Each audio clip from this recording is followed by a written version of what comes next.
আসসালামু আলাইকুম রহমতুল্লাহি ওবরাকাতু। বন্ধুরা সবাই কেমন আছেন? আশা করি আল্লাহর রহমতে ভালো এবং সুস্থ আছেন। আমিও আপনাদের দোয়া এবং আল্লাহর অশেষ রহমতে ভালো এবং সুস্থ আছি। বন্ধুরা, স্ক্রিনে একটি নকশা দেখতে পাচ্ছেন, সূরা আসরের একটি নকশা। এই নকশা দ্বারা আপনার ভালোবাসার মানুষকে বশ করতে পারবেন। আপনার প্রেমিক, প্রেমিকা, স্বামী, স্ত্রী যে কাউকে আপনার বাধ্য করতে পারবেন। তো এই ভিডিওটি একদম শেষ পর্যন্ত দেখবেন, টেনে টেনে দেখবেন না, তাহলে কিছুই বুঝবেন না। নকশা লেখার ক্ষেত্রে কিছু নিয়ম আছে বন্ধুরা, নকশা লেখার ক্ষেত্রে কিছু নিয়ম আছে, কিছু শর্ত আছে।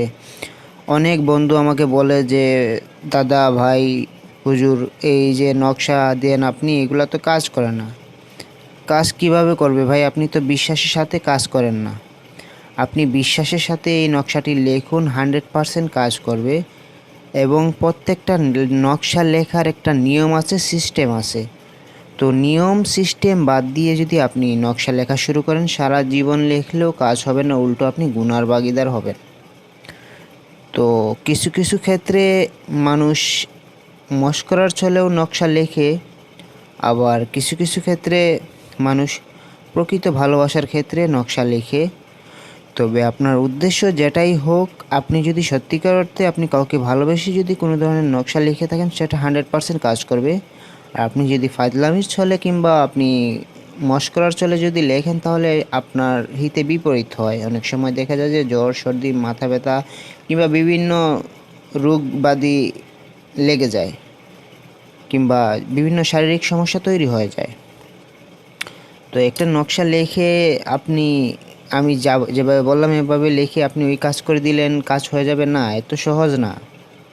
নকশা লিখে সেটার প্রয়োগ আপনি সুন্দরভাবে করতে হবে, সেটি আপনি মন থেকে লিখতে হবে। তো এই যে নকশা দেখতে পাচ্ছেন, এগুলো এমনি এমনি না ভাই, ঠিক আছে? এই যে সূরা আসর, পুরো সূরা আসরটা এখানে লেখার বদৌলতে এটার যে কোড আছে, সেই কোডটা আমি এখানে লিখলাম। সূরা আসরের যে কোড আছে, সংখ্যা, এই সংখ্যাগুলো এখানে লিখলাম, যেটাকে আরবিতে বলে আদাদ। সূরা আসরের আদাদ হচ্ছে কি এটা, ঠিক আছে? তো এগুলো এমনি এমনি আসে নাই ভাই, এগুলো কিতাবে আসে এবং হচ্ছে গিয়ে এগুলো যেভাবে তৈরি হয়েছে ঠিক সেভাবেই আমি দিতেছি, আমার নিজস্ব বানোয়াটি কিংবা বানানো কিছু না, ঠিক আছে? তো এই যে নকশাটা আপনি কি কি কাজে ব্যবহার করবেন, যেমন ধরেন আপনার স্বামী কিংবা স্ত্রী কিংবা আপনার যেই হোক, প্রেমিক প্রেমিকা আপনার কথা শুনে না, সম্পর্ক বিচ্ছিন্ন হয়ে গেছে, রিলেশন নষ্ট হয়ে গেছে, এই নকশাটি লিখে আপনার সাথে রাখুন। ইনশাআল্লাহ সপ্তাহখানিকের মধ্যে আপনি রেজাল্ট পেয়ে যাবেন। তো এই নকশাটি কিভাবে লিখবেন চলুন শুরু করা যাক। সম্পূর্ণ ভিডিওটি ভালো করে দেখবেন, কোথাও টেনে টেনে দেখবেন না, তাহলে বুঝতে পারবেন না, ঠিক আছে? আমি কিভাবে বলি, কিভাবে প্রয়োগ করতে বলি, কিভাবে লিখতে বলি, কোথায় কি লিখবেন সেটা সম্পূর্ণ দেখবেন আগে। না দেখে হুট করে টেনে টেনে দেখলেন, পরে মধ্যখানে কিছু ছেড়ে চলে গেলেন, তো আবার কিছু গিয়ে দেখলেন, তাহলে দেখা গেল যে আপনি একটা জিনিস মিস করে ফেললেন। তখন দেখা গেল যে আপনি নকশা লিখছেন কিন্তু কাজ করে নাই। তখন আবার আমাকে ফোন দিয়ে বলবেন যে ভাই নকশা লিখলাম, কাজ করলো না, এই সেই এগুলো। তো আগে ভালো করে দেখবেন, ঠিক আছে ভাই? আর সবাই মনোযোগ সহকারে দেখবেন, এবং কথা হচ্ছে গিয়ে সেটা উদ্দেশ্য সঠিক হতে হবে, ভালো উদ্দেশ্যে ভালো কাজে ব্যবহার করবেন। কারো যদি মনে উদ্দেশ্য খারাপ থাকে কিংবা কাউকে কষ্ট দেওয়ার উদ্দেশ্যে যদি আপনি এই কাজটা করতে যাচ্ছেন, তাহলে আমার ভিডিও থেকে এখনই সেরে চলে যান। কারণ হচ্ছে গিয়ে এটা শুধু তাদের জন্য যাদের হচ্ছে গিয়ে খুব বেশি প্রয়োজন, তার প্রিয় মানুষ তাকে ছেড়ে চলে গেছে কিংবা তার ভালোবাসার মানুষ তাকে কষ্ট দিয়েছে, এখন তার সাথে যোগাযোগ নেই, সম্পর্ক নেই, সেই ভালোবাসার মানুষকে ফিরিয়ে আনতে চায়, তাহলে তার জন্য এটাই প্রয়োজন। কিন্তু ওই যে আছে না, কিছু মানুষ আছে ওই খেয়ে দেয়ে কাজ নাই, তো কিছু মানুষ আছে যে এগুলা হুদা দুষ্টমি করার জন্য কাজ শুরু করে দেয়। তো এগুলো মানুষের জন্য এগুলো না। আর যাদের ইচ্ছা তারা করতে পারে, সমস্যা নাই, নিজ দায়িত্বে করবে, ক্ষতি হলে আমাকে দোষ দিতে পারবে না, ঠিক আছে? তো দেখেন এই নকশাটি কিভাবে লিখবেন, এইভাবে ঘর রাখবেন, ঠিক আছে? যে কোনো দিন আপনি হয় ফজর পরে লিখেন অথবা এশার পরে লিখেন, যে কোনো দিন। কিন্তু হচ্ছে কি, এটা ফজর পরে লিখলে সবচাইতে ভালো হয়। পাক পবিত্র হয়ে নেবেন, গোসল টুসল করে অজু করে নিতে পারেন, ঠিক আছে? কিংবা নামাজ পড়ে তারপরেও লিখতে পারেন। তো অজু টজু করে নেওয়ার পরে এটা আপনি জাফরানের কালি অথবা এমনি নর্মাল কালি দিয়ে লিখলেই চলবে।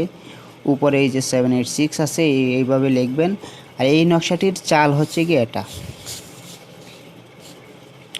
এই চাল অনুযায়ী আপনি লিখতে হবে, ঠিক আছে? এই চাল অনুযায়ী লিখতে হবে। প্রথম ঘর আপনি এটা ফিল আপ করতে হবে, এই ঘর আপনি প্রথমে ফিল আপ করতে হবে। আর 2 যেখানে, এই যে 2 আপনি তারপরে হচ্ছে কি দ্বিতীয় নম্বরে এই ঘরটা ফিল আপ করতে হবে। 3 যেখানে লেখা আছে, এই যে 3 আপনি তৃতীয় নম্বরে এই 3 নম্বরটা ফিল আপ করতে হবে ঘর। আর চতুর্থ নম্বরে আছে কোন ঘর, এই যে এই কর্নারটা, এই কর্নারটা আপনি ফিল আপ করতে হবে। পঞ্চমে আছে এই মধ্যখানেরটা, এই মধ্যখানেরটা আপনি পঞ্চম নম্বরে ফিল আপ করতে হবে।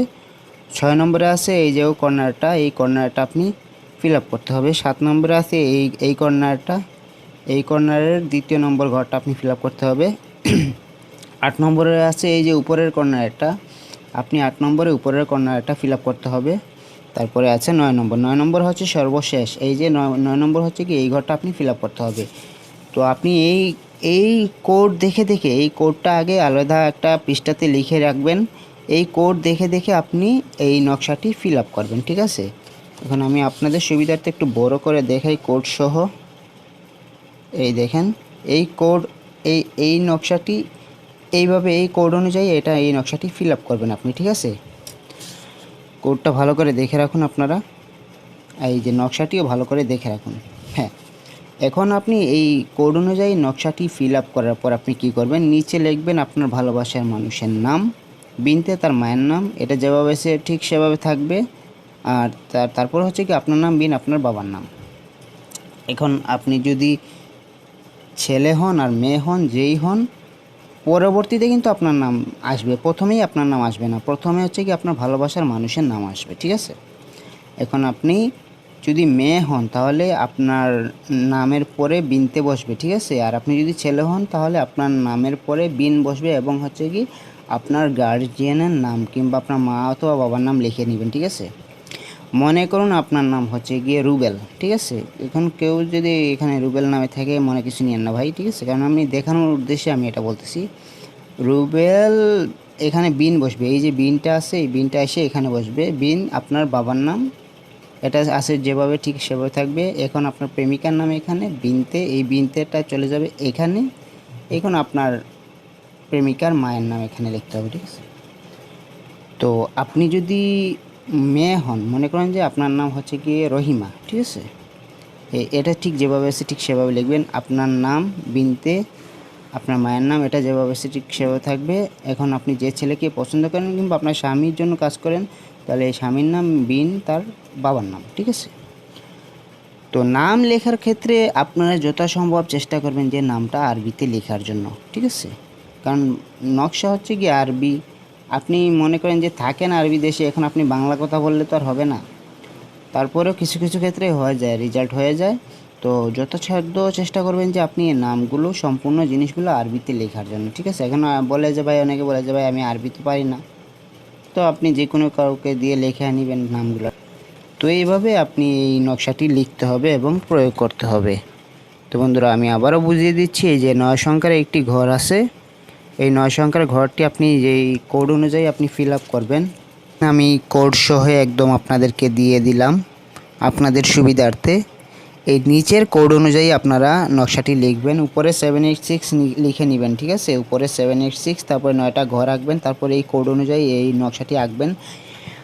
আঁকার পর আপনি এই নকশাটি আপনার সঙ্গে মানিব্যাগে কিংবা আপনি যে জায়গায় ঘুমান সে জায়গায় রাখতে পারেন, কিংবা আপনি পার্সে রাখতে পারেন, কিংবা আপনার যেখানে সুবিধা, যেখানে আর কি আপনি যাবেন সেখানে যাতে আপনার সাথে সাথে নকশাটা থাকে, ঠিক আছে?